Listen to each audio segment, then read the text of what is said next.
البتہ اس روئے ارض پہ ایک شخص ایسا ہے کہ جس کے پیچھے نبی صلی اللہ علیہ وآلہ وسلم نے نماز پڑھی ہے،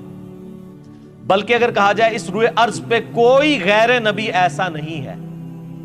کہ جس کے پیچھے کسی نبی نے نماز پڑھی ہو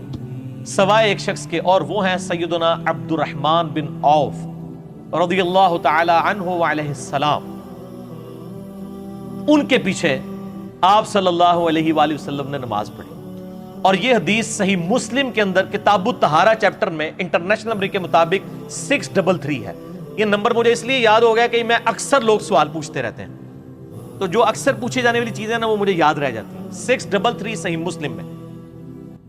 مغیرہ ابن شعبہ رضی اللہ تعالیٰ عنہ کہتے ہیں کہ ایک سفر کے دوران، اس حدیث کے الفاظ ہیں، میں نبی صلی اللہ علیہ وآلہ وسلم کے ساتھ تھا، ہم لوگ باقی اصحاب سے کچھ پیچھے رہ گئے، یعنی سفر میں جا رہے تھے، کچھ قافلے آگے تھے کچھ پیچھے، تو میں نے نبی صلی اللہ علیہ وآلہ وسلم کو پہلے استنجے کے لیے پانی دیا، اس کے بعد آپ صلی اللہ علیہ وآلہ وسلم کو میں نے وضو کروایا۔ کہتے ہیں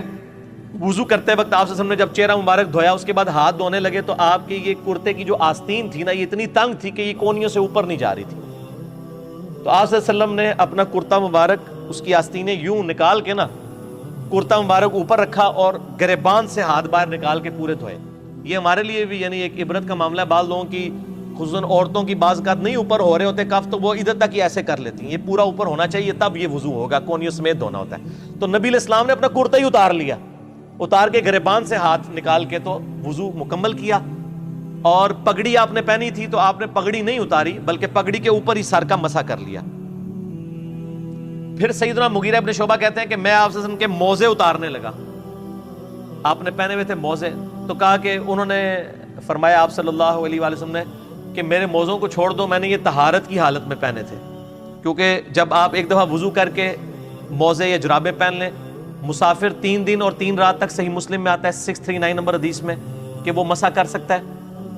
اور مقیم جو ہے 1 رات اور 1 دن تک۔ تو وہ کہتے ہیں کہ وہ پھر اسی پہ آپ صلی اللہ علیہ وسلم نے مسح کیا۔ پھر ہم آ کے جب قافلے سے ملے تو نماز پہلے ہی کھڑی ہو چکی تھی اور عبد الرحمن بن عوف امامت کروا رہے تھے، تو صحابہ کرام نے سبحان اللہ کہہ کے ان کو متوجہ کیا،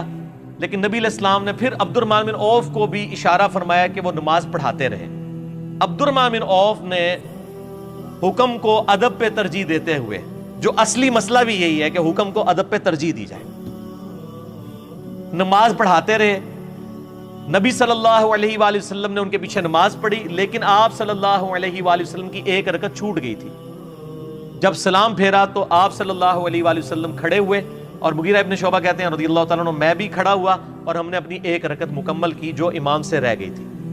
یہ واقعہ صحیح مسلم میں 633 نمبر حدیث میں موجود ہے۔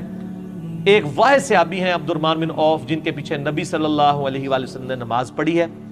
باقی حضرت جبرائیل علیہ السلام کے پیچھے پڑھی، لیکن جبرائیل علیہ السلام بھی غیر نبی نہیں ہے، وہ فرشتوں کے پیغمبر ہیں، وہ ایک الگ معاملہ ہے، اور وہ بھی فرشتوں کے پیغمبر ہیں، وہ غیر نبی نہیں ہے، وہ نبی ہے، فرشتوں کے نبی ہیں، پیغمبر ہیں۔ یہ عبد الرحمن بن عوف رضی اللہ تعالیٰ عنہ کی بہت بڑی خوبی ہے، اور اللہ تعالیٰ نے ان کو یہ فضیلت عطا فرمائی اس حوالے سے رضی اللہ تعالیٰ عنہ علیہ السلام۔ اللہ تعالیٰ قیامت والے دن ہمیں آپ صلی اللہ علیہ وآلہ وسلم، آپ کے صحابہ، آپ کے اہل بیت کا ساتھ نصیب فرمائے۔